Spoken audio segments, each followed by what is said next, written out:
Pa dobro, bit će dovoljno policajaca angažovano. U svakom slučaju, mi smo imali, juče je bio jedan sastanak sa predstavnicima klubova i Fudbalskim savezom i udruženjem superligaša sa zajedničkom željom da derbi protekne u jednoj mirnoj atmosferi. Policija naravno ne može da radi samo na osnovu obećanja i nekih pozitivnih očekivanja.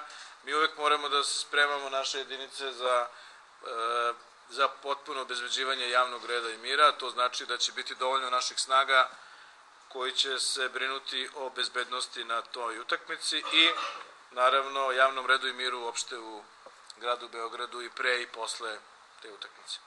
Ja zaista pozivam sve, ovo je veliki test za sve, ovo nije samo test za policiju i za državne organe, ovo je test i za klubove koji igraju ovu utakmicu, za fudbalsku organizaciju, pa i za same navijače.